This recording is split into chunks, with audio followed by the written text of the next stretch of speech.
जय हिंद साथियों, Kalyani IAS academy के डिजिटल प्लेटफॉर्म पर आपका हार्दिक स्वागत है। इस लेक्चर में हम भारतीय रिजर्व बैंक आरबीआई को बहुत ही अच्छे से पढ़ेंगे एवं समझेंगे। तो शुरू करते हैं।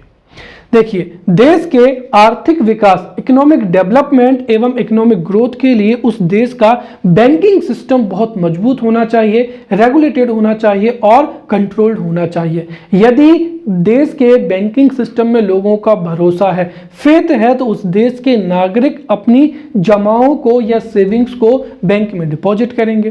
बैंक में जो डिपॉजिट्स आएंगे, बैंक उसी डिपॉजिट को लोन के रूप में औद्योगिक क्षेत्रों को उपलब्ध कराएंगे, जिससे देश में नए नए उद्योग धंधों की स्थापना होगी, फलस्वरूप रोजगार का सृजन होगा, समग्र उत्पादन में बढ़ोतरी होगी, जिससे देश का इकोनॉमिक डेवलपमेंट होगा और इकोनॉमिक ग्रोथ होगी। परंतु यदि बैंकिंग सिस्टम रेगुलेटेड ना हुआ, बैंकिंग सिस्टम में कई लूप होल्स हुए, राइट, अनरेगुलेटेड रहा, अनियंत्रित रहा, तो इससे बड़े पैमाने पर आर्थिक भ्रष्टाचार होगा, बड़ी से बड़ी बैंकें कोलैप्स हो जाएंगी, साथ ही साथ लोगों का बैंकिंग सिस्टम से भरोसा उठ जाएगा। और यदि लोगों का बैंकिंग सिस्टम से भरोसा हो जाएगा तो लोग अपनी जो सेविंग्स हैं, राइट, अपनी सेविंग्स को, या जिनको क्या कहा जाता है, जमाएं कहा जाता है, तो लोग अपनी जमाएं या सेविंग्स को डिपॉजिट नहीं करेंगे। और यदि ये सेविंग्स को डिपॉजिट नहीं करेंगे तो उससे बैंकों के पास में, राइट, बैंकों के पास में पर्याप्त तरलता नहीं होगी, अर्थात बैंक के उद्योग धंधों के लिए ऋण उपलब्ध नहीं करा पाएंगी, जिससे देश का आर्थिक विकास क्या होगा, अवरुद्ध होगा। इसीलिए जो बैंकिंग सिस्टम है उसका रेगुलेटेड होना, कंट्रोल्ड होना एवं विनियमित होना अति आवश्यक होता है। और दुनिया के प्रत्येक देश में एक ऐसी संस्था होती है जो वहां के पूरे बैंकिंग सिस्टम को या फाइनेंशियल सिस्टम को क्या करती है, रेगुलेट करती है। हमारे देश में बैंकिंग सिस्टम को रेगुलेट एवं कंट्रोल करने के लिए जो संस्था है वह है भारतीय रिजर्व बैंक ऑफ इंडिया या आरबीआई। इस लेक्चर में हम आसानी से समझेंगे आरबीआई की स्थापना कैसे हुई, राइट, आरबीआई को विनियामक या नियंत्रक शक्तियां कहां से प्राप्त हुई और आरबीआई किस तरीके के कार्य करती है, इसको हम समझना शुरू करते हैं। देखिए, भारत में आधुनिक बैंकिंग की शुरुआत यूरोपियंस या ब्रिटिशर्स के द्वारा की गई थी और भारत में आधुनिक बैंकिंग विकास का, आधुनिक बैंकिंग जो है प्रणाली की शुरुआत इन 6 चरणों से हुई थी, जिसको हमने पिछले लेक्चर में बहुत अच्छे से समझा था, राइट। भारत में बैंकिंग, आधुनिक बैंकिंग जैसी संस्था की स्थापना सबसे पहले ईस्ट इंडिया कंपनी के द्वारा की गई थी और ईस्ट इंडिया कंपनी ने agency house, right, agency house की स्थापना की थी, जो कि आधुनिक बैंकों के भांति ही कार्य करते थे। उसके बाद में अलेक्जेंडर एंड कंपनी द्वारा बैंक ऑफ हिंदुस्तान की स्थापना सन 1717 में की गई थी। उसके बाद में सन 1786 में जनरल बैंक ऑफ इंडिया की स्थापना भी की गई थी और ये इन सभी बैंकों की स्थापना ईस्ट इंडिया कंपनी या फिर हम ये कहें कि अंग्रेजों के द्वारा की गई थी। तो इन सभी बैंकों की स्थापना अंग्रेजों के द्वारा की गई थी, विदेशी पूंजी की मदद से ही की गई थी। उसके बाद में हमारे देश में 3 प्रेसिडेंसी बैंकों की स्थापना हुई थी।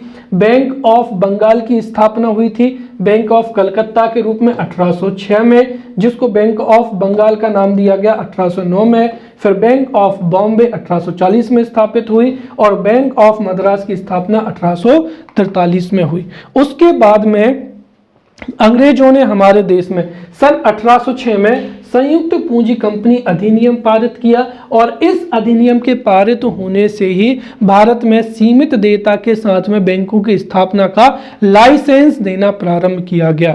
इसके बदौलत भारत में कई बैंकों की स्थापना हुई, जैसे इलाहाबाद बैंक की स्थापना हुई सन 1865 में, अवध कमर्शियल बैंक की स्थापना 1841 में, पंजाब नेशनल बैंक की स्थापना 1895 में, पीपल्स बैंक ऑफ इंडिया की स्थापना 1901 में, बैंक ऑफ इंडिया की स्थापना 1906 में, बैंक ऑफ बड़ौदा की स्थापना 1908 में और बैंक ऑफ इंडिया की स्थापना 1911 में हुई। इसका तात्पर्य यह है कि 1911 तक आते आते निजी क्षेत्र के कई बड़े बड़े बैंकों की स्थापना हो चुकी थी। साथ ही साथ इस समय तक आते आते कई प्रकार की आर्थिक मितव्ययता या फिर कई प्रकार की आर्थिक जो अनियमितताएं थी वो भी सामने आने लगी थी। इस तरीके से हमारे देश में बैंकिंग प्रणाली का शुरुआत तो हो चुका था, परंतु इसको रेगुलेट करने के लिए कोई सेंट्रल बैंक उपलब्ध नहीं था। इसीलिए हमारे देश में बैंकिंग प्रणाली को रेगुलेट करने के लिए, नियंत्रित करने के लिए, विनियमित करने के लिए हमारे देश में केंद्रीय बैंक की स्थापना का जो पहला प्रयास था वो चेम्बरलेन आयोग के द्वारा किया गया था और इसको 1914 में किया गया था। अब यहां से जो आरबीआई से संबंधित हैं, यहां से हर एक फैक्ट से जो है एमसीक्यूज पूछा जा सकता है, राइट। तो 1911 तक या 1900 तक आते आते भारत में कई बैंकों की स्थापना हो गई थी जिनको विनियमित एवं नियंत्रित करना जरूरी था। इसके लिए भारत में केंद्रीय बैंक की स्थापना का जो पहला प्रयास था वो 1914 में चेम्बरलेन आयोग ने किया था। उसके बाद में भारत में एक केंद्रीय बैंक की स्थापना की जो सिफारिश थी वो सबसे पहले हिल्टन यंग आयोग ने की थी।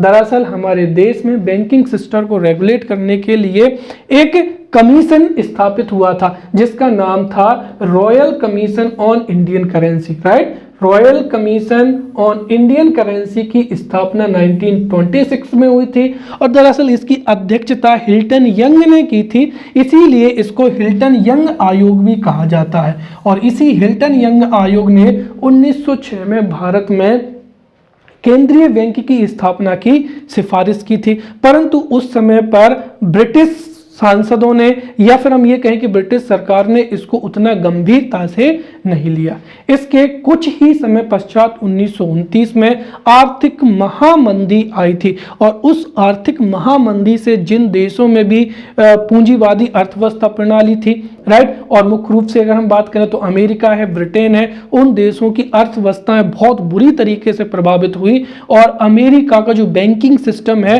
वो 1929 की आर्थिक मंदी से बहुत बुरी तरीके से प्रभावित हुआ, राइट। तो 1929 की आर्थिक मंदी से अमेरिका में ही 450 से अधिक जो बैंक हैं वो कोलैप्स हो गए, राइट, ध्वस्त हो गए। इस घटना ने ब्रिटिश सरकार को मजबूर किया कि वह भारत में भी बैंकिंग सिस्टम को निगमित करे, रेगुलेटेड करे और नियंत्रित करे। इसके बाद में ब्रिटिश सरकार ने भारत में एक केंद्रीय बैंक की स्थापना के लिए पुनः एक आयोग की स्थापना की थी, राइट। तो 1931 में भारतीय केंद्रीय बैंकिंग जांच समिति की स्थापना की गई थी। तो आर्थिक महामंदी के पश्चात 1931 में भारतीय केंद्रीय बैंकिंग जांच समिति की स्थापना हुई थी और इस समिति ने अपनी सिफारिशें दी थी। बाद में हिल्टन यंग आयोग जो कि 1926 में स्थापित हुआ था और भारतीय केंद्रीय बैंकिंग जांच समिति जो कि 1931 में स्थापित हुई थी, इन दोनों की सिफारिशों के आधार पर ही Reserve Bank of India act 1934, right, जिसको आरबीआई एक्ट 1934 कहते हैं, आरबीआई एक्ट 1934 पारित हुआ और इसी एक्ट के आधार पर या आरबीआई एक्ट 1934 के आधार पर ही 1 अप्रैल 1935 को रिजर्व बैंक ऑफ इंडिया की स्थापना या भारतीय रिजर्व बैंक की स्थापना हुई। तो 1 अप्रैल 1935 को भारतीय रिजर्व बैंक की स्थापना हुई और इस बैंक की स्थापना 5 करोड़ की संपत्ति के साथ में हुई थी और ये 5 करोड़ की जो संपत्ति थी ये 100 रुपए के 5 लाख शेयर के रूप में थी। तो 100 रुपए के 5 लाख शेयर जारी किए गए थे, राइट, और इस 5 करोड़ की संपत्ति के साथ में आरबीआई की जो है स्थापना हुई थी और ये शेयर जो है इनमें से अधिकांश शेयर निजी व्यक्तियों ने खरीदे थे, इसीलिए राष्ट्रीयकरण से पहले आरबीआई एक निजी क्षेत्र के बैंक के रूप में कार्यरत था। फिर जब हमारा देश आजाद हुआ तो 1935 से लेकर 1946 तक 1949 तक आरबीआई ने देश में एक निजी बैंक के रूप में, एक केंद्रीय बैंक के रूप में जो है कार्य किया। जब हमारा देश आजाद हो गया था तो स्वतंत्रता के पश्चात 1948-49 में एक अधिनियम पारित किया गया था, RBI transfer to ownership act 1948। Right, act में ही लिखा है ओनरशिप एक्ट। तो जैसा कि मैंने बताया, ये जो 5 करोड़ की संपत्ति थी, इसमें से अधिकांश शेयर जो है निजी व्यक्तियों के हाथ में थे। इसीलिए आरबीआई ने 1 अप्रैल 1935 से स्वतंत्रता तक जो है केंद्रीय बैंक का कार्य तो किया था, परंतु यह एक निजी बैंक भी था। इसीलिए 1948-49 में RBI transfer to ownership act 1948 पारित किया गया और इस एक्ट के तहत निजी लोगों के जितने भी शेयर थे वो सभी भारतीय सरकार या भारत सरकार गवर्नमेंट ऑफ इंडिया को सौंप दिए गए। राइट, और इसी एक्ट के माध्यम से जैसे ही भारत सरकार के पास में सभी एक्ट आ गए, अर्थात आरबीआई का क्या हो गया, जो है राष्ट्रीयकरण हो गया। यहां से 2 एमसीक्यूज पूछे जा सकते हैं। सबसे पहली चीज तो यह है कि आरबीआई का राष्ट्रीयकरण किस अधिनियम के तहत हुआ, तो उसका नाम हो जाएगा RBI transfer to ownership act 1948 के तहत हुआ। दूसरा कब हुआ, तो 1 जनवरी 1949 को, 1 जनवरी 1949 को आरबीआई का राष्ट्रीयकरण हो गया। और इस तरीके से जो आरबीआई है वो भारत का एक राष्ट्रीय बैंक जो है घोषित हो गया। अब आरबीआई के पास में कुछ शक्तियां तो आरबीआई एक्ट 1934 से ही प्राप्त हैं। साथ ही साथ आरबीआई को और मजबूत करने के लिए या बैंकिंग सिस्टम को और अच्छे से रेगुलेट एवं कंट्रोल करने के लिए एक और अधिनियम पारित किया गया था, जिसका नाम था बैंकिंग विनियमन अधिनियम 1949, बैंकिंग रेगुलेशन एक्ट 1949।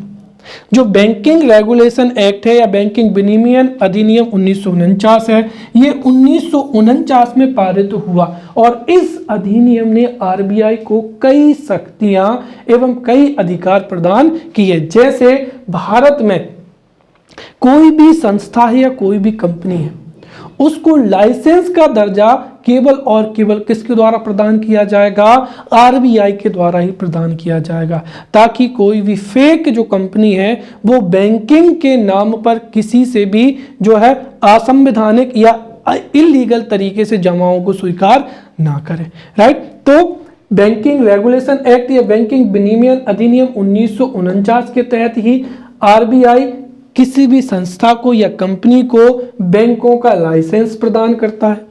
साथ ही साथ जो बैंक हैं, यदि उनको अपनी ब्रांचेस एक्सपांड करनी है, उनको अपनी ब्रांचेस की संख्या बढ़ानी है, तो उसकी भी अनुमति आरबीआई ही देती है। साथ ही साथ पूरे के पूरे बैंकिंग सिस्टम को पारदर्शी बनाने के लिए, राइट, जो लूप होल्स हैं उनको फिल करने के लिए और पूरा का पूरा सिस्टम बहुत ही मजबूती से कार्य करे, इसके लिए जो ऑडिट नॉर्म्स होते हैं कि इतनी तारीख को इतने हफ्ते पर जो है ऑडिट किया जाएगा या 30 दिनों में जो है ऑडिट किया जाएगा, तो जो जितने भी ऑडिट नॉर्म्स होते हैं, राइट, वो आरबीआई के द्वारा ही जो है निर्धारित किए जाते हैं। साथ ही साथ किसी भी स्थिति में और किसी भी समय किसी भी बैंक के पास में कितनी लिक्विडिटी होनी चाहिए, कितना कैश होना चाहिए, एक बैंक कितना ऋण दे सकती है, अर्थात तरलता जो नॉर्म्स है ये भी आरबीआई के द्वारा तय किए जाते हैं। तो यहाँ से भी जो है एमसीक्यूज बनने की पूरी संभावना है। ध्यान रहे, अगर बैंकों का जैसे अगर प्रश्न पूछा जाए कि आरबीआई बैंकों को किसी भी संस्था को बैंक के रूप में लाइसेंस प्रदान करता है, यह शक्ति आरबीआई को किस अधिनियम से प्राप्त होती है, तो बैंकिंग रेगुलेशन एक्ट 1949 से प्राप्त होती है। साथ ही साथ इसके साथ ही शाखाएं खोलने की अनुमति भी इसी अधिनियम से देती है आरबीआई। ऑडिट नॉर्म्स हो चाहे तरलता नॉर्म्स हो, इनका निर्धारण भी आरबीआई के द्वारा ही किया जाता है और ये शक्तियां आरबीआई को बैंकिंग विनियमन जो अधिनियम 1949 है इससे प्राप्त होती हैं।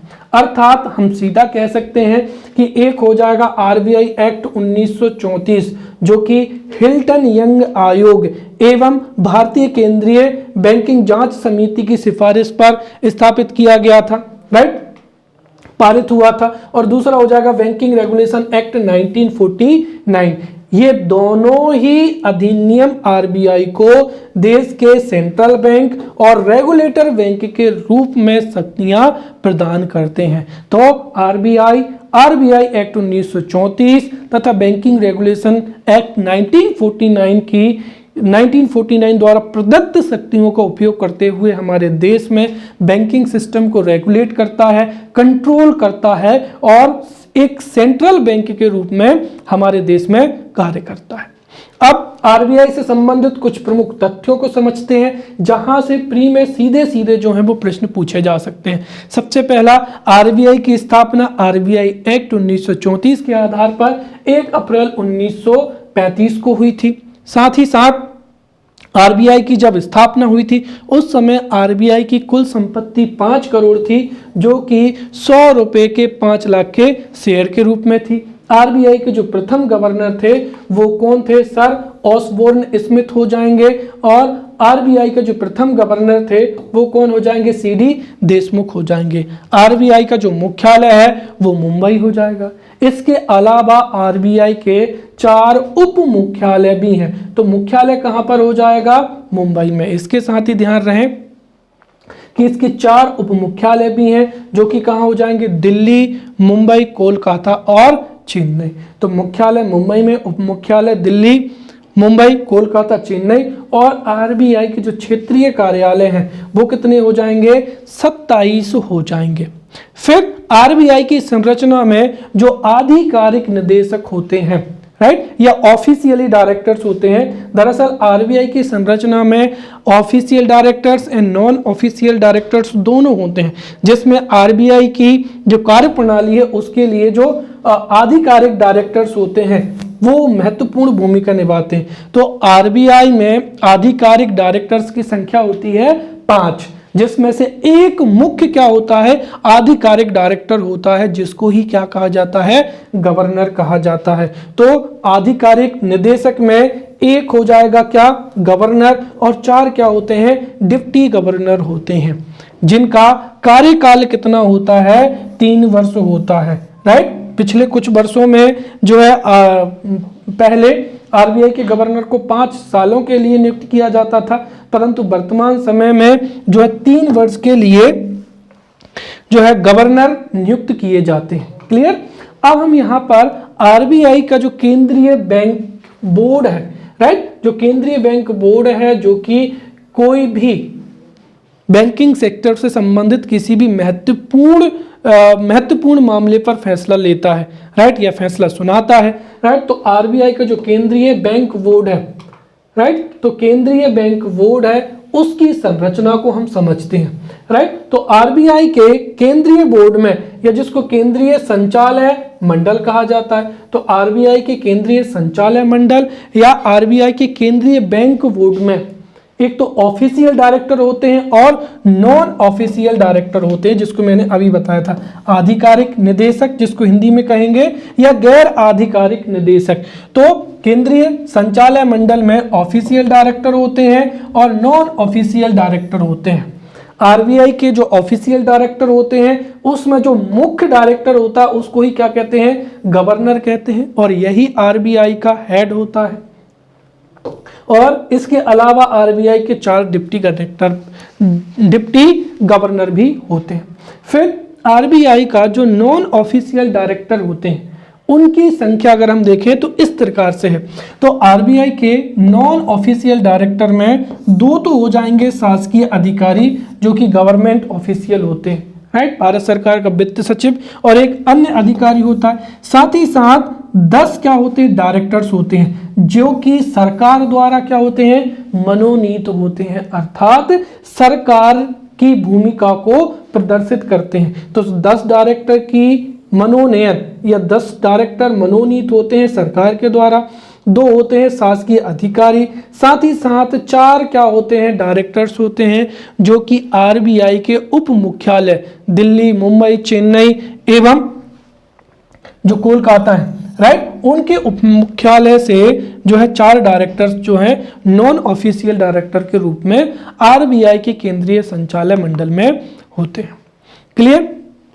अब हम समझते हैं यहाँ पर रिजर्व बैंक के कार्य। तो आरबीआई के जो कार्य हैं, आरबीआई के हमारे देश में आरबीआई का सबसे महत्वपूर्ण कार्य हमारे देश के बैंकिंग सिस्टम को रेगुलेट करना, राइट, नियंत्रित करना और साथ ही साथ देश में केंद्रीय बैंक के रूप में भूमिका निभाना। तो एक रेगुलेटर बैंक के रूप में, एक कंट्रोलर बैंक के रूप में और एक सेंट्रल बैंक के रूप में आरबीआई निम्नलिखित कार्यों को जो है प्रदर्शित करता है या कार्यों को निर्वाह करता है। सबसे पहला क्या हो जाएगा, आरबीआई का सबसे महत्वपूर्ण कार्य है मौद्रिक नीति का संचालन। किसी भी देश में मौद्रिक नीति का संचालन उस देश के सेंट्रल बैंक के द्वारा किया जाता है। हमारे देश में आरबीआई है, तो आरबीआई के द्वारा सबसे महत्वपूर्ण कार्य मॉनेटरी पॉलिसी का संचालन हो जाएगा, फिर नोट निर्गमन हो जाएगा, साख नियंत्रण हो जाएगा, बैंकों का बैंक के रूप में कार्य करना हो जाएगा, देश के आर्थिक विकास में भूमिका निभाना हो जाएगा, फिर विदेशी मुद्रा भंडार का संरक्षण करना हो जाएगा, फिर सरकार के बैंकर एवं सरकार के सलाहकार के रूप में कार्य करना, भारतीय बैंकिंग एवं वित्तीय व्यवस्था को विनियमित रेगुलेट करना, फिर आईएमएफ तथा अन्य जो अंतरराष्ट्रीय वित्तीय संस्थाएं हैं उनमें भारत का प्रतिनिधित्व करना।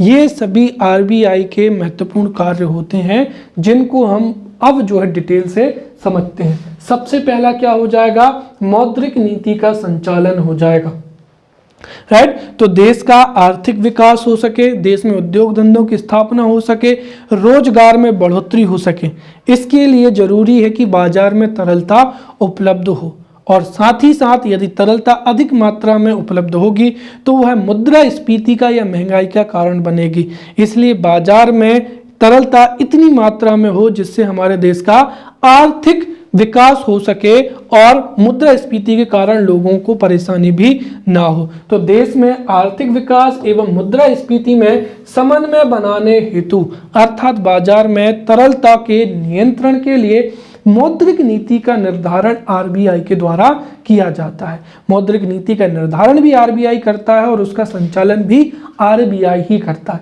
दरअसल मौद्रिक नीति एक बहुत ही व्यापक कंसेप्ट है जो कि इस लेक्चर में समझ पाना जो है संभव नहीं है, इसके लिए इसको एक सेपरेट लेक्चर में हम अगले लेक्चर में समझेंगे। तो पहला क्या हो जाएगा, मौद्रिक नीति का संचालन। दूसरा हो जाएगा नोट निर्गमन, राइट। तो हमारे देश में नोट निर्गमन के लिए जो उत्तरदायी संस्था है उसका नाम क्या हो जाएगा, रिजर्व बैंक ऑफ इंडिया हो जाएगा। और रिजर्व बैंक ऑफ इंडिया 1 रुपए के नोट को छोड़कर और किन को छोड़कर, सिक्कों को छोड़कर, क्लियर।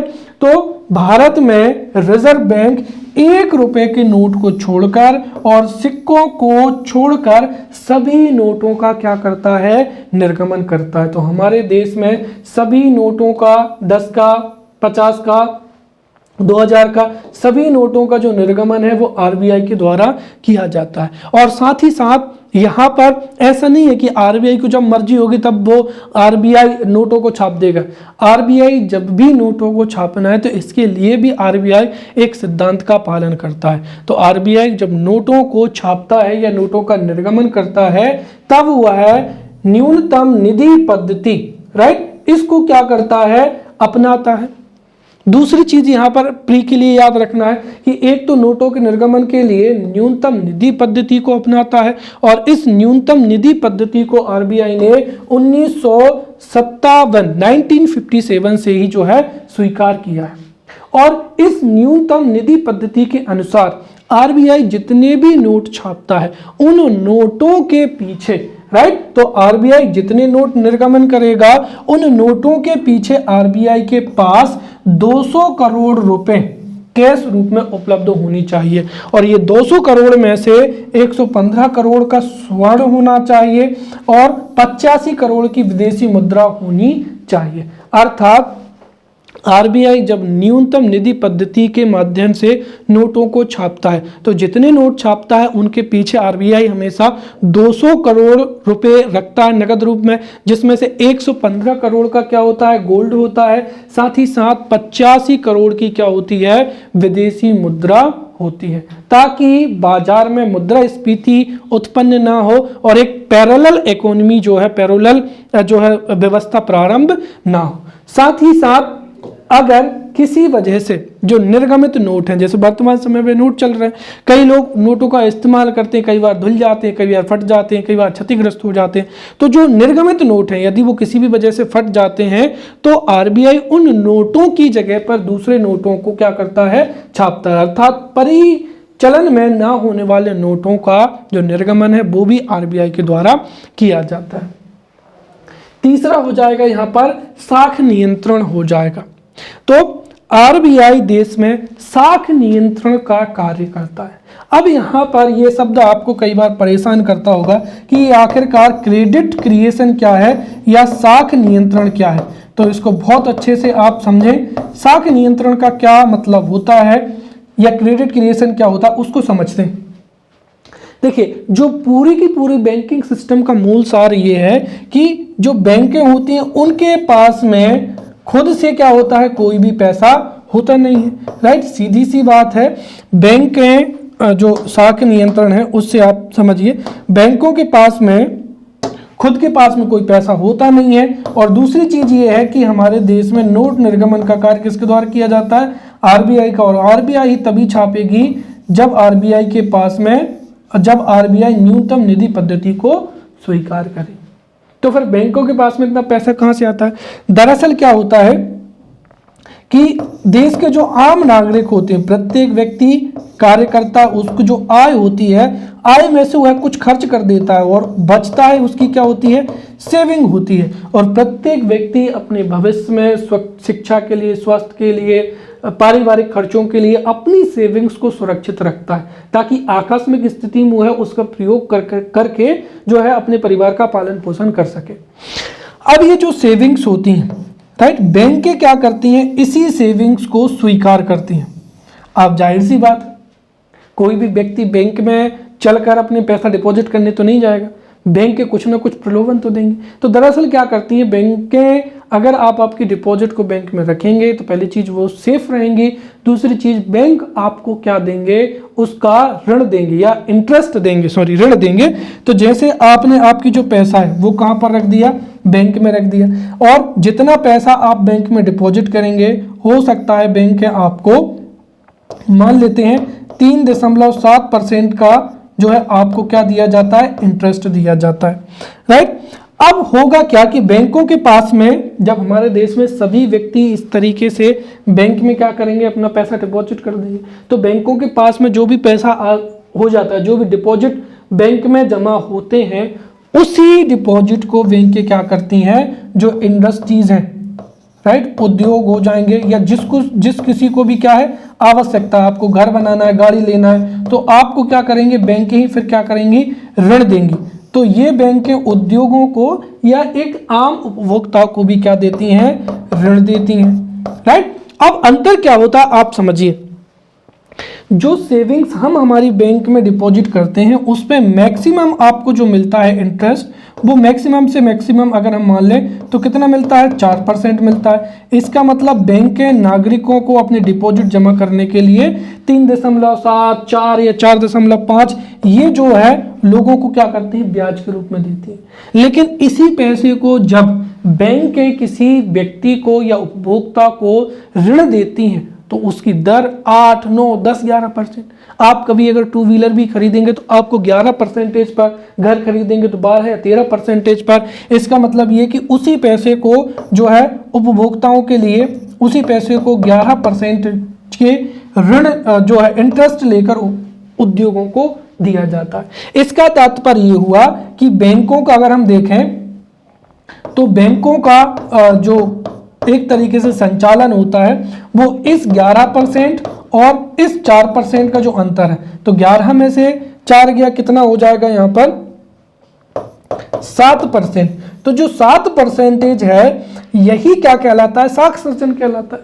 भाई बैंकों के पास में जितनी भी पैसा डिपॉजिट होगा और उसको यदि बैंकें ऋण में देंगी तो उनकी आमदनी ये 7% है। इसी 7% से बैंकिंग अपना पूरा का पूरा संचालन करती हैं, एडमिनिस्ट्रेशन करती हैं और साथ ही साथ उनकी जो है उनको प्रॉफिट भी होता है। तो यही क्या कहलाता है, क्रेडिट क्रिएशन कहलाता है। अर्थात यदि जितना ज़्यादा सेविंग्स बैंक्स में आएंगी और उतनी ही ज़्यादा यदि लोन के रूप में बाजार में उपलब्ध हो जाएंगी, तो आप सोचिए यदि उद्योग भी लोन लेंगे और व्यक्ति भी लोन लेंगे। तो इसका मतलब क्या हुआ, उद्योगों का लोन लेना मतलब उद्योगों की स्थापना हो रही, लोग लोन ले रहे हैं इसका मतलब कंजप्शन बढ़ रहा है, कंजप्शन बढ़ेगा प्रोडक्शन बढ़ेगा, प्रोडक्शन बढ़ेगा तो देश का आर्थिक विकास होगा।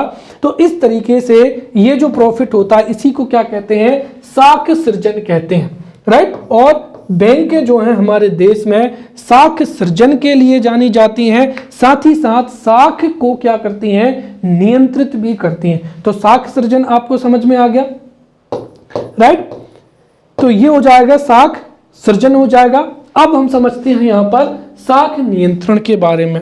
तो आरबीआई अपने जो टूल्स होते हैं, परिमाणात्मक टूल्स हो जाएंगे या गुणात्मक टूल्स हो जाएंगे, इनके माध्यम से ही, राइट, इनके माध्यम से ही बाजार में तरलता को नियंत्रित करती है, अर्थात साख की मांग और साख की क्या हो जाएगी, आपूर्ति के मध्य संतुलन स्थापित करती है। क्लियर, ये जो हमने यहां पर जो पूरा को पूरा समझा। अब जैसे अगर उद्योगों को, जैसे हमने कहा कि वर्तमान समय में जैसे लोग हैं, अब हमारे देश में जैसे किसान है, किसानों को इकट्ठा पैसा आता है, जब उनकी फसल बिक जाती है तो इकट्ठा बैंकों के पास में डिपॉजिट पैसा आएगा, राइट। और जब उनके पास में पैसा हो जाएगा तो बैंक की क्या करेंगी, ऋण को या लोन को सस्ता कर देंगे, जिससे एकदम से क्या होगा, बाजार में उथल पुथल पैदा होगी।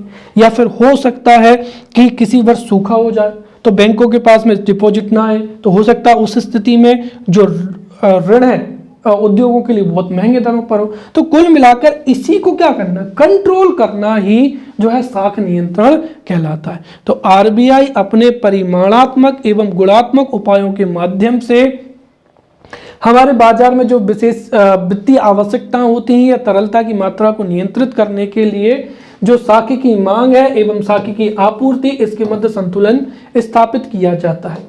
अगला पॉइंट जो हो जाएगा आरबी के कार्य का, आरबीआई सरकार के बैंकर के रूप में, सरकार के एजेंट के रूप में तथा सरकार के सलाह के रूप में कार्य करता है। अब सरकार के बैंकर के रूप में कैसे कार्य करता है, देखिए यहां पर जो जितनी भी जो है सरकार, केंद्र और जो राज्य सरकारें हैं, उसके सभी जो बैंकिंग कार्य होते हैं वो आरबीआई के द्वारा ही क्या होते हैं, संपन्न किए जाते हैं, राइट। तो जैसे हमें बैंकिंग की जरूरत होती है, ऋण लेना, ऋण देना, अपनी जमाओं को डिपॉजिट करना, राइट, तो सरकार को भी जितने भी बैंकिंग संबंधी कार्यों की आवश्यकता होती है, तो चाहे वो राज्य सरकारें हों, केंद्र सरकारें हों, इनके जो बैंकिंग संबंधी कार्य होते हैं वो आरबीआई के द्वारा ही किए जाते हैं। अर्थात सरकार की बैंक या सरकार का बैंकर कौन होता है, आरबीआई होता है। साथ ही साथ सरकार का क्या होता है, एजेंट भी होता है।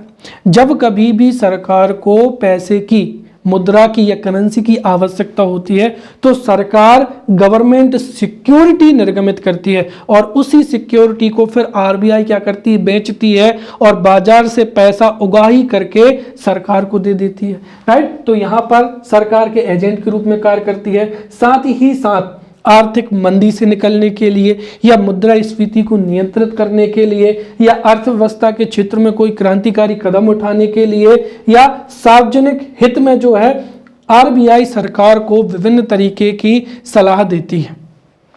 साथ ही साथ सरकार के लिए जो है मौद्रिक नीति संबंधी एवं जो आर्थिक नीति संबंधी है, आर्थिक नीति संबंधी सलाह दी जाती है, राइट। तो इस तरीके से जो आरबीआई है वो सलाहकार के रूप में कार्य करती है। अब अगला हो जाएगा बैंकों के बैंक के रूप में कार्य हो जाएगा। इसका तात्पर्य हुआ कि जो सुविधाएं बैंकें आम नागरिकों को या उपभोक्ताओं को प्रदान करती हैं, वही पूरी की पूरी सुविधाएं सभी बैंकों के लिए आरबीआई प्रदान करती है। अर्थात आरबीआई देश के सभी बैंकों के लिए बैंक के रूप में कार्य करती है। अर्थात यदि बैंकों को कभी भी ऋण की आवश्यकता होती है तो अंतिम ऋणदाता कौन होती है, आरबीआई होता है। यहां से भी एमसीक्यूज बनता है, हमारे देश में बैंकों का अंतिम ऋणदाता आरबीआई होता है। साथ ही साथ बैंकों के जो खाते होते हैं वो किसके द्वारा नियंत्रित किए जाते हैं, आरबीआई के द्वारा किए जाते हैं। क्लियर। अगला हो जाएगा भारतीय बैंकिंग एवं वित्तीय व्यवस्था को विनियमित करना एवं रेगुलेट करना। इसको हम बहुत अच्छे से समझ चुके हैं। यदि हमारे फाइनेंशियल सेक्टर में या बैंकिंग सेक्टर में लूप होल्स होंगे तो हर्षद मेहता जैसे कांड या फिर और कई वित्तीय घोटाले होते रहेंगे, बैंकें ध्वस्त होती जाएंगी, लोगों के बैंकिंग सिस्टम से जो है भरोसा उठता चला जाएगा। इसीलिए जो है देश में बैंकिंग सिस्टम को रेगुलेट करना बहुत ही जरूरी है। और आरबीआई चूंकि एक केंद्रीय बैंक है, वह देश में विनियामक की भूमिका निभाता है और बैंकिंग परिचालन के जो है विस्तृत मानदंड कौन निर्धारित करता है? आरबीआई ही निर्धारित करता है। जैसे ई-केवाईसी हो जाएगा, पॉलिसी जो है ब्याज दरें कितनी रखनी है, कब घटानी है, कब बढ़ानी है, राइट, ग्राहकों को कितना पैसा देना है, एनपीए से कैसे निपटना है। तो बैंकों के परिचालन के जो विस्तृत मानदंड है वो आरबीआई के द्वारा निर्धारित किए जाते हैं, उसके माध्यम से ही फिर बैंकिंग सिस्टम रेगुलेट होता है। और इसको जो कार्य करने की शक्तियां हैं वो हम समझ चुके हैं कि जो बैंकिंग अधिनियम, बैंकिंग रेगुलेशन जो एक्ट है 1949, उसके माध्यम से रेगुलेटर बैंक की भूमिका निभाता है। साथ ही साथ हमारे देश में जो जितने भी जमा करता है, भाई जिन्होंने भी बैंक में अपने पैसे डिपॉजिट किए हैं, उनके हितों की रक्षा आरबीआई करता है और काफ़ी किफ़ायती सेवाएं उपलब्ध कराता है ताकि आम आदमी भी जो है बैंकिंग सिस्टम से जुड़ सके, राइट। अगला हो जाएगा विदेशी मुद्रा भंडार पर क्या हो जाएगा? नियंत्रण हो जाएगा। तो हमारे देश में जो विदेशी मुद्रा भंडार है वो आयात एवं निर्यात के लिए तथा हमारी आवश्यक वस्तुएं जैसे क्रूड ऑयल हो जाएगा या अन्य खाद्य वस्तु हो जाएंगी, उनके आयात के लिए जो है विदेशी मुद्रा भंडार अति आवश्यक होता है। तो हमारे देश में फॉरेक्स रिजर्व का जो भंडार है वो आरबीआई के द्वारा ही किया जाता है। तो विदेशी मुद्रा का भंडार करना ताकि आयात एवं निर्यात को प्रोत्साहन किया जा सके, यह कार्य भी आरबीआई के द्वारा किया जाता है। साथ ही साथ विदेशी मुद्रा जो विनिमय मूल्य है, विदेशी मुद्रा विनिमय मूल्य उसको स्थिर रखने का प्रयास करता है, क्योंकि यदि अगर हमारे देश की मुद्रा अंतर्राष्ट्रीय मुद्राओं की तुलना में कमजोर होगी तो उससे हमारे देश को बहुत ही बड़ी जो है आर्थिक नुकसान जो है झेलना पड़ेगा, राइट। तो जो फॉरेन एक्सचेंज रेट है उसको स्थिर रखना आरबीआई का क्या होता है? महत्वपूर्ण कार्य होता है। और यदि हमारी मुद्रा दीर्घकालीन के लिए स्थिर रहेगी, मजबूत रहेगी, तो उससे हमारे निर्यात बढ़ने की जो है संभावना अधिक होगी। और सबसे महत्वपूर्ण बात, यदि हमारे देश की मुद्रा मजबूत रहेगी तो अन्य देश हमसे हमारी मुद्रा में व्यापार करने को तैयार हो जाएंगे। और अगर ऐसा हो पाता है तो हम हमारी मुद्रा में ही क्रूड ऑयल है या अन्य वस्तुओं को खरीद पाते हैं। परंतु यदि हमारी मुद्रा कमजोर होती है तो पहले हमें हमारी मुद्रा को दूसरी मुद्रा में परिवर्तित करना पड़ेगा, फिर जो हम व्यापार कर पाएंगे। तो आरबीआई न केवल विदेशी मुद्रा को भंडारित करता है बल्कि मुद्रा विनिमय जो मूल है, फॉरेन एक्सचेंज रेट है, उसको भी स्थिर बनाए रखता है। तथा हवाला जैसे कार्यों को रोकने के लिए जो फेमा एक्ट है, राइट, 1999 का हमने देखा था। फेरा एक्ट जो था वो 1973 में आया था, राइट। और फेरा एक्ट जो 1973 में आया था, इसकी जगह पर फिर फेमा एक्ट लाया गया 1999 में। इसके तहत विदेशी मुद्रा भंडार का संरक्षण एवं प्रबंधन भी आरबीआई के द्वारा ही किया जाता है। क्लियर। अगला हो जाएगा यहाँ पर विकासात्मक कार्य हो जाएंगे। तो हमारे देश का जो फाइनेंशियल सिस्टम है या बैंकिंग सेक्टर है उसका विकास करना आरबीआई का महत्वपूर्ण कार्य है। और उससे भी महत्वपूर्ण कार्य क्या हो जाएगा? आधुनिकीकरण हो जाएगा। जैसे उदाहरण के लिए आप समझिए, अगर चेक बुक में फ्रॉड होने लग गए तो चेक बुक की डिज़ाइन को चेंज करना, उसमें विशेष कोड को डालना, राइट। जैसे ही एटीएम की क्लोनिंग होने लग गई तो आरबीआई ने जो चिप वाले कार्ड हैं उनको प्रमोट करने का आदेश दे दिया। और वर्तमान समय में तो जो चिप वाले कार्ड हैं वही बैंकों के द्वारा तैयार किए जाते हैं, राइट। एनपीसीआई को बढ़ावा दे रही है आरबीआई, देश में डिजिटल ट्रांजैक्शन को बढ़ावा दे रही है ताकि जो भी वित्तीय अनियमितता है उनको कम किया जा सके। और डिजिटल ट्रांजैक्शन बढ़ेगा तो उससे जो है बैंकों को जो है मॉनिटरिंग करना क्या हो जाएगा? आसान हो जाएगा, राइट। तो चाहे चिप वाले एटीएम कार्ड हो या फिर मोबाइल बैंकिंग की शुरुआत हो, फोन बैंकिंग की शुरुआत हो, भीम ऐप हो, राइट, इन सब को जो है आधुनिकीकरण कार्य करने की जो कार्य है वो आरबीआई के द्वारा ही किया जाता है। तो वित्त प्रणाली का विकास एवं आधुनिकीकरण करने का जो दायित्व है वो आरबीआई के द्वारा संभाला जा रहा है। साथ ही सबसे महत्वपूर्ण बात, यदि बैंकिंग फैसिलिटीज जैसे बैंक ओपन करना, बैंक में पैसा डिपॉजिट करना, एटीएम प्राप्त करना, यदि ये अधिक महंगा होगा तो फिर आम आदमी जो है बैंकिंग सिस्टम से दूर हो जाएगा। जैसे उदाहरण के लिए यदि आप एटीएम से जो है पैसा निकालते हैं और उसका चार्ज कटता है, या बैंक आप खाता खोलते हैं उसके लिए चार्ज लगता है, एटीएम के लिए चार्ज लगता है, तो कोई भी व्यक्ति फिर बैंक से जुड़ेगा नहीं। और ऐसी स्थिति में यदि व्यक्ति बैंक से नहीं जुड़ेगा तो उसकी जो सेविंग्स हैं वो मार्केट में रेगुलेट नहीं हो पाएंगी या एक तरीके से सर्कुलेट नहीं हो पाएंगी, और ये हमारी अर्थव्यवस्था के लिए एक नेगेटिव पॉइंट होगा। इसीलिए आरबीआई विकास की मुख्य धारा में वंचितों को भी लाता है, अर्थात वित्तीय समावेशन के लिए आरबीआई कई महत्वपूर्ण कार्य करता है। एक तो इससे जो वंचित लोग हैं वो भी बैंकिंग सिस्टम से जुड़ जाएंगे और इसका फायदा हमारे देश के आर्थिक विकास के रूप में भी होगा। फिर वित्तीय जो नवाचार है उसको प्रोत्साहित करता है।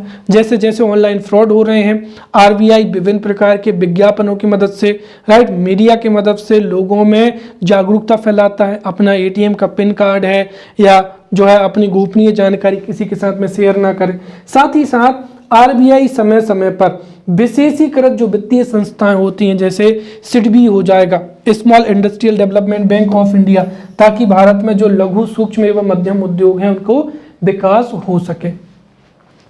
फिर जो आरबीआई वो भारत में कृषि साख की व्यवस्था करता है। अब इसका तात्पर्य क्या हुआ वो समझिए। देखिए, अभी कुछ समय पहले मैंने आपको बताया था कि बैंकें दरअसल क्या करती हैं, जितना भी बैंकों को डिपॉजिट प्राप्त होता है, राइट, बैंकों को जितना भी डिपॉजिट प्राप्त होता है उसी को वो ऋण के रूप में क्या करती हैं, उपलब्ध देती हैं। तो यहां पर उपभोक्ताओं से,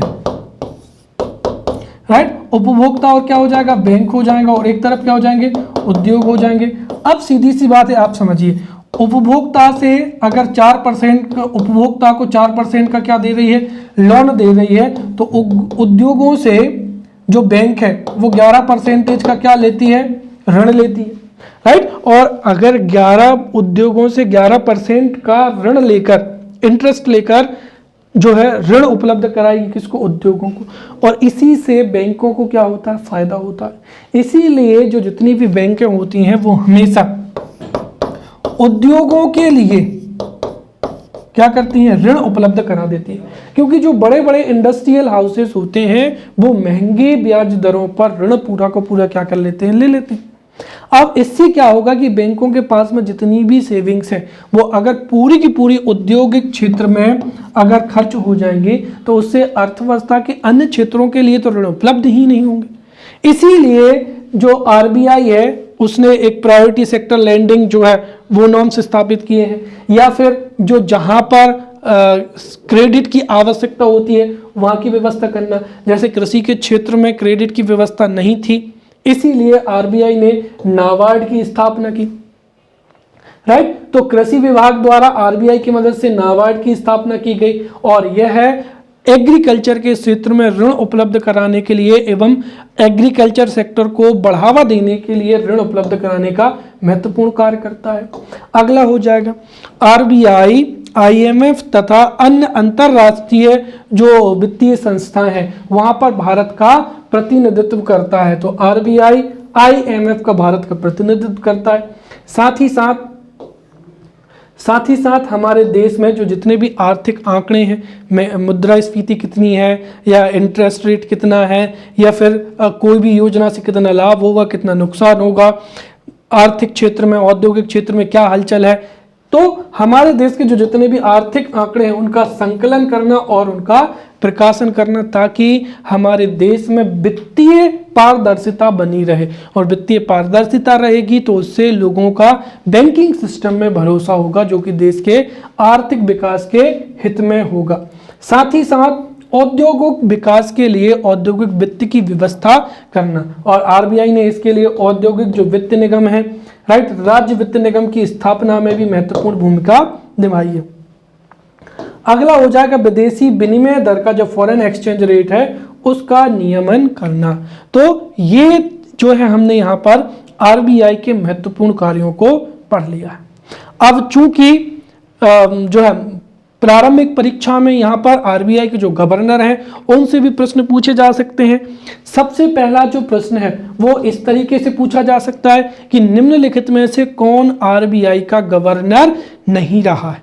इसीलिए सबसे पहली प्रायोरिटी ये है कि आरबीआई के जितने भी गवर्नर हैं आप उनका टेन्योर भले ही याद ना रखें, लेकिन आरबीआई के गवर्नर के नाम जो है आपको बहुत अच्छे से याद होना चाहिए, राइट। और दूसरी चीज, ऐसे गवर्नर जिनके टेन्योर में कुछ महत्वपूर्ण घटनाएं हुई हैं, राइट, जैसे नई आर्थिक नीति हो जाएगी या बैंकों का राष्ट्रीयकरण हो जाएगा, उनके नाम और उनका टेन्योर वो आपको हर हाल में याद होनी चाहिए, राइट। तो सबसे पहले सभी गवर्नर के नाम पता होना चाहिए।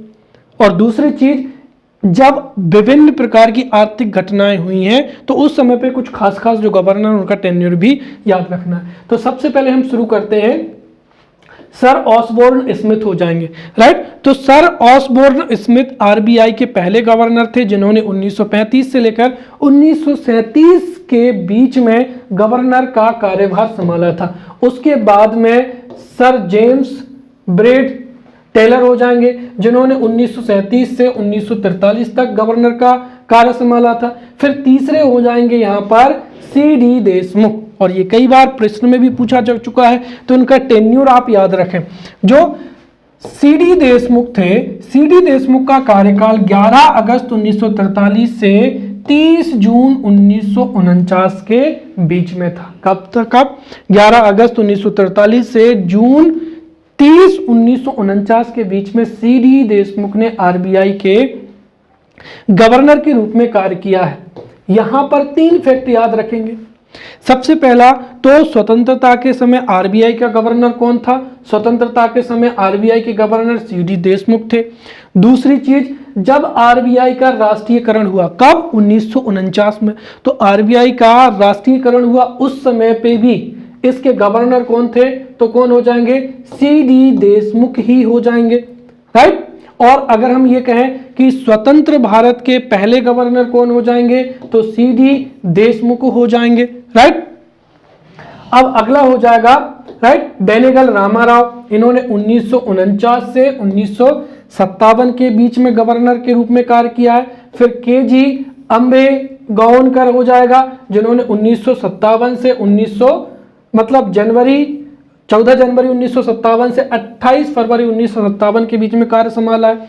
फिर HVR आयंगर हो जाएंगे, PC भट्टाचार्य हो जाएंगे, फिर हो जाएगा LK झा, राइट। तो LK झा का कार्यकाल आप याद रखें। LK झा का कार्यकाल है 1 जुलाई 1967 से, राइट, 3 मई 1970 हो जाएगा। और इनका कार्यकाल और नाम इसलिए जरूरी है क्योंकि LK झा के कार्यकाल में ही, राइट, 14 बैंकों का पहली बार क्या हुआ था? राष्ट्रीयकरण हुआ था। तो 14 बैंकों का राष्ट्रीयकरण 1969 में हुआ था।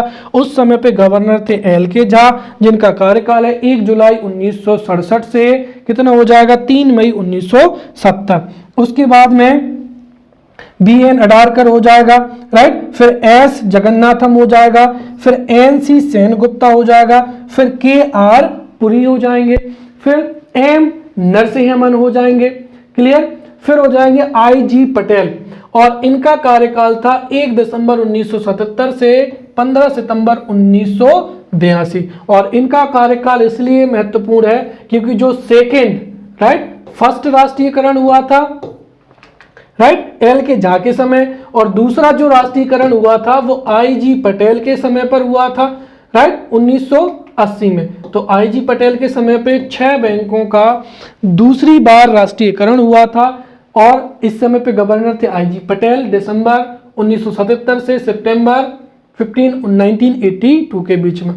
फिर मनमोहन सिंह खबरों में रहते ही हैं, राइट। तो मनमोहन सिंह ने भी जो थे ये भारत के प्रधानमंत्री भी बने हैं, वित्त मंत्री भी रहे हैं और आरबीआई के गवर्नर भी रहे हैं। तो मनमोहन सिंह ने गवर्नर के रूप में 16 सितंबर 1982 से जनवरी 14 1985 तक जो है आरबीआई के गवर्नर के रूप में कार्य किया। फिर अमिताभ घोष हो जाएंगे, आर.एन. मल्होत्रा हो जाएंगे, फिर अगला हो जाएगा एस वेंकटरमन हो जाएंगे।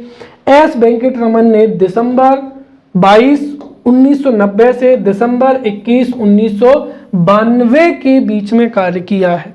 और ये प्रश्न अभी तक पूछा नहीं गया है, लेकिन पूछे जाने की पूरी संभावना है कि जो नए आर्थिक सुधार हुए थे 1991 के, तो नए आर्थिक सुधारों के समय राइट कौन गवर्नर थे? तो ध्यान रहे, जब 1991 में नई आर्थिक नीति लागू की गई थी या नए आर्थिक सुधार हुए थे, उस समय पे जो वित्त मंत्री थे वो कौन थे? मनमोहन सिंह। लेकिन आरबीआई के गवर्नर कौन थे? एस वेंकटरमन हो जाएगा।